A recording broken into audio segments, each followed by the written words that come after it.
Welcome back, church viewers. We are privileged to have before us, with us in studio actually, the Honorable Rashid Pelpo, who is the Member of Parliament for Wa Central. He was also a one-time Sports Minister of Ghana, and as we speak, he is a member of the African Parliament, under the African Union, the African Parliament.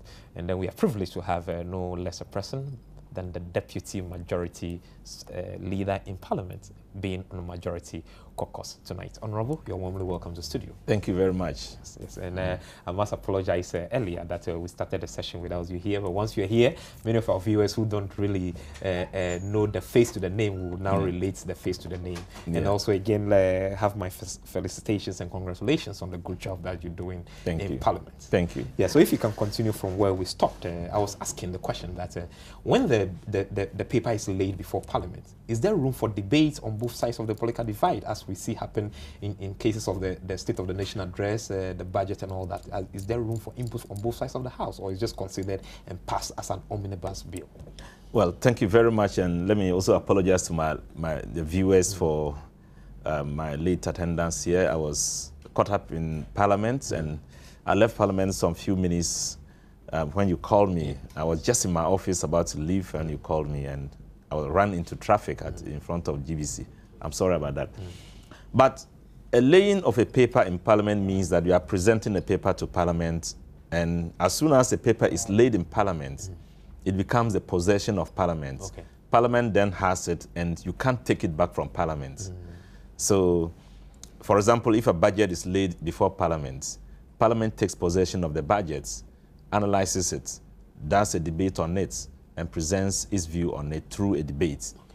Now, if a bill is laid before Parliament, Parliament takes it, refers it to a committee, some work is done on it, a report is presented on it, a debate ensues, and then some consideration is done. Second consideration, and then in the third time it appears, it is read the third time, and it is deemed to be passed as a law. Okay. If a CI is presented, or an LI, let me give the difference between the CI and an LI for the purpose of viewers and those who don't understand what it is. An LI means legislative instruments, mostly laws made by ministers through an executive order. They make a law in order to fill in the gaps of a parent law that already exists. So they make, those are ministerial directives in the form of an instrument which comes to Parliament as a law, so that it is examined to find that it is in consonance with the Constitution and in response to a particular need, in pursuit of a particular policy that the government may be pursuing.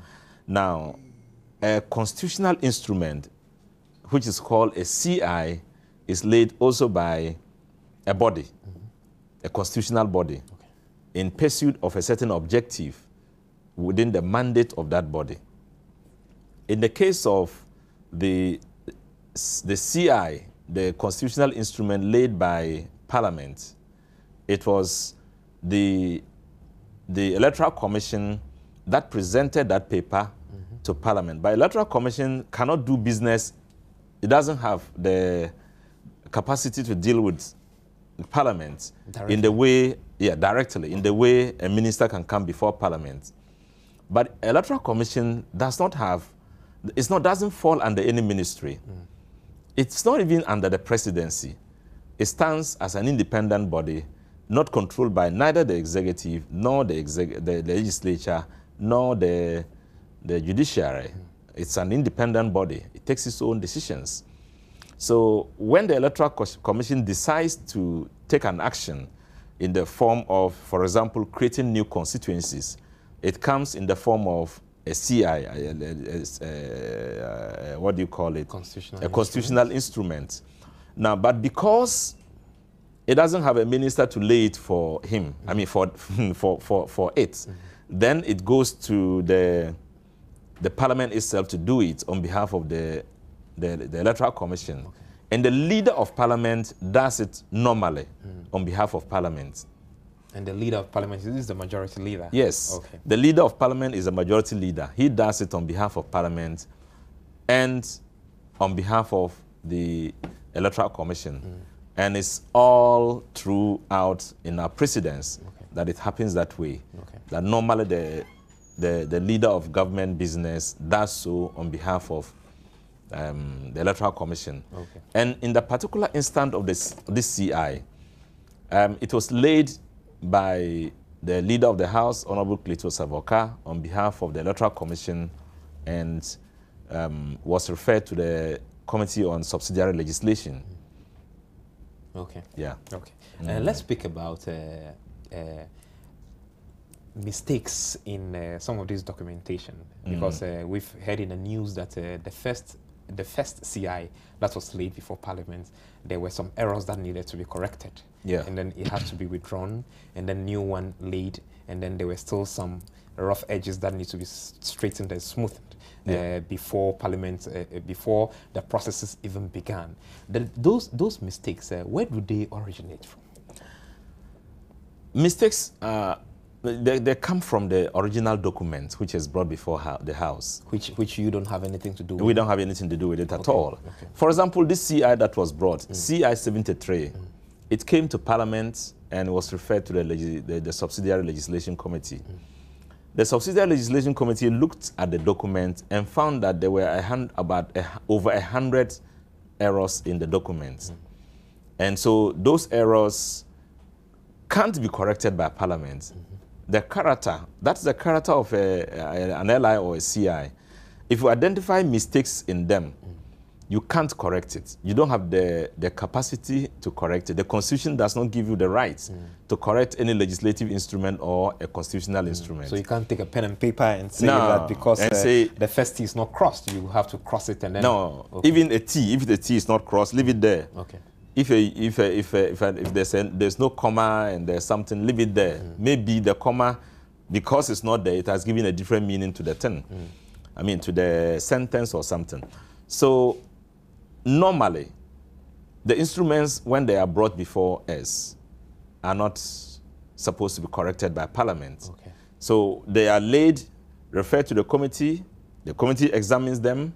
If they are in consonance with the Constitution and within the boundaries of our laws and will not contravene the basic tenets of our laws, then they are seen to be right. And so within 21 days, without doing anything to it, it becomes a law. So those blaming your outfit, that the paper was withdrawn because there were errors in it. You didn't do your job well. You didn't do this. You have absolutely nothing to do. When I listen to the debates and the call-in programs on the airwaves and all that, I mean, it surprised me so much the way the majority side was lambasted by people and said we were weak because we withdrew the thing. Where should we have withdrawn it? But let me give you the historical background of how it happened. When the document was brought to the House, as I told you, it was laid by the majority leader.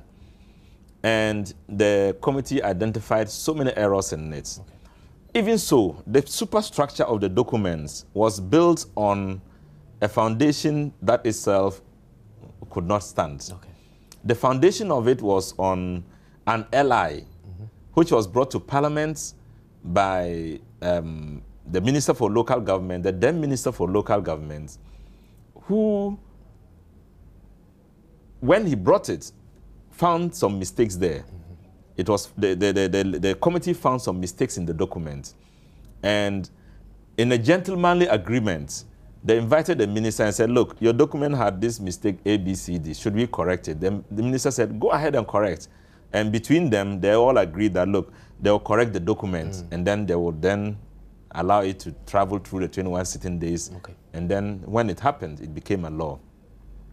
And that was the creation of the redesignation, the creation of the new districts, and not only the districts, and then the redesigning of our electoral areas and all that. So it was to correct and enhance the 1983 the LI 1983, that took its roots from our local government law.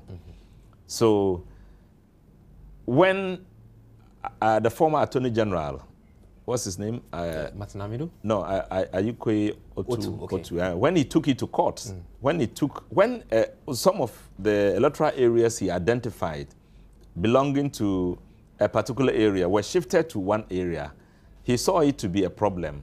He went to court, the Supreme Court, for interpretation, and the Supreme Court recognized that that document was an illegal document because the document was tampered with after it was laid by Parliament. In spite of the gentleman agreement? Yes. Okay. But it was tampered with. It was not the original document that was laid. Okay. So the Supreme Court threw it out and then recognized the earlier document upon which it was built from as the legal document. So this document that was thrown out of court was the one that was used to design the CI 73. So apart from the fact that there were some fundamental errors with it, wrong with it, there were some, the foundation of it, founded on that other document that was thrown out by the Supreme Court, was faulty. So you see the mess in which we found ourselves. Now, the Electoral Commission, recognizing that, decided to apply to withdraw the documents. They came to Madam Speaker and met with leadership and suggested that they wanted to withdraw the documents. When you say leadership? Leadership means the leader, majority leader, minority leader. Okay. Yeah. So leadership, at that point, the minority was involved? Yeah, they were involved. Okay. We all sat down and they said, look, let's withdraw it. But the worry of the Electoral Commission was, will you not turn around and say that after all this, you will say we are delaying, we are late? Everybody said, no, we won't say that. I mean, let's just withdraw it, lay another one so we can see this one through, because we all are Ghanaians, we all understand the processes and we all understand what is happening. And this was what happened at the Speaker's office. So they agreed, and then we withdrew it, and then, relayed it the same day. Now, when it was withdrawn, and a corrected version of 73 was then laid. Okay. Now, the following day, copies of the document which was laid, the corrected version which was laid, were printed out and given to members of Parliament. Now, we identified two things happened there, which became the subject of controversy. I'll mention them. Okay. The first was that the 73 we all know about became 77. How did that happen? This is how it happens. If you lay a document in the House, it is not the responsibility of Parliament to give it a name. Okay. I mean, a number. Okay. We don't give a number to the documents. You lay the document, and it is gazetted the same day, and then given a number. Okay. So in the Constitution, Article 11(7) of the Constitution tells about the order in which a document is presented to the House. It is laid and then gazetted the same day. And when it is gazetted, it is then given a name. So when we said that we were correcting 73, everybody thought that when the document is printed out and given to us, it will be CI 73. And so the minority started arguing and complaining and said that, and I know you heard the minority leader, in some of his moments, got up and complained that that document could not be... It's alien. That's the word he used. That is alien to the House. That could not be accepted, and we will never accept it. When Madam Speaker ruled that it was the same document and that we could accept it, they walked out of... In fact, they attempted a walkout of the House because they complained. They later on were confronted with the issue. Why they walked out. And many of them argued that they didn't walk out. Let's say they didn't walk out. They attempted a walkout. So, but let me now explain the thing. You see, a document, since we are not the authors of the document, we can't tamper with the document. Therefore, we can't give it a name. Okay. You can't also go and publish a document you want to bring to the House and bring it to the House for us to accept it. When you go and publish it as a law, then it means that it doesn't need to, it will not need to come to Parliament any longer. Parliament has to accept it in its possession before you can then publish and tell people that there is this document I have sent to Parliament, this CI, which is attempting to do A, B, C, D. So it becomes potent only after Parliament has accepted the document. Yes. Before it becomes the law. No, before it can be publicized. Published, okay.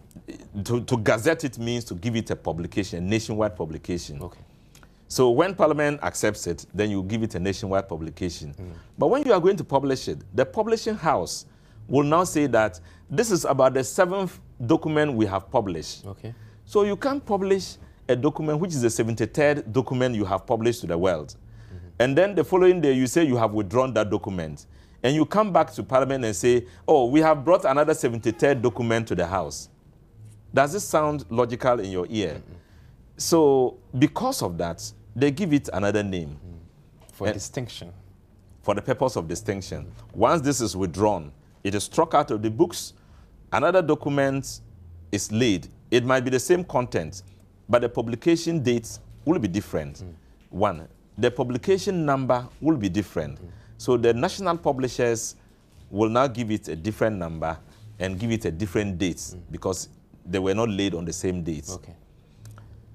The minority failed to understand this.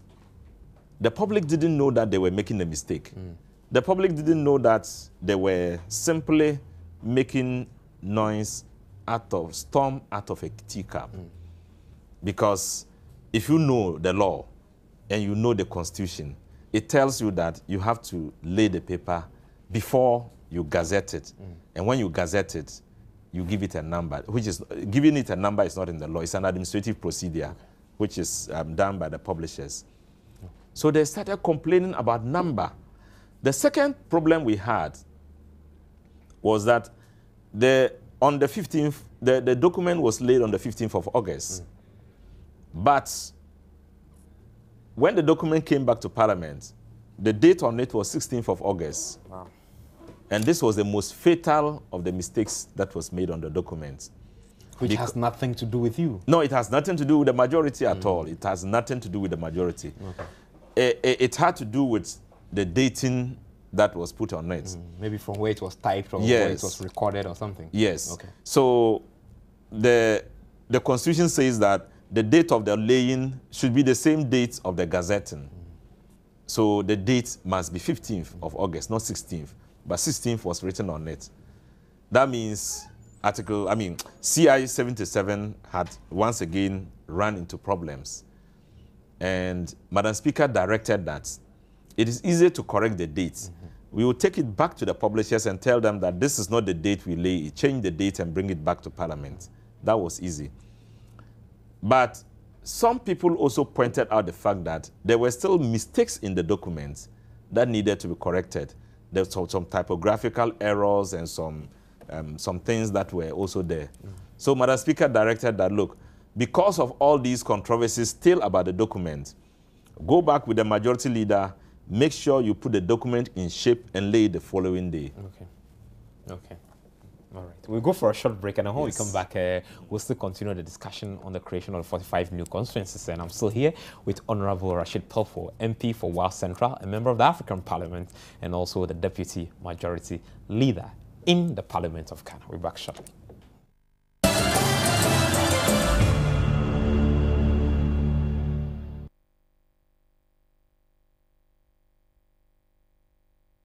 Welcome back.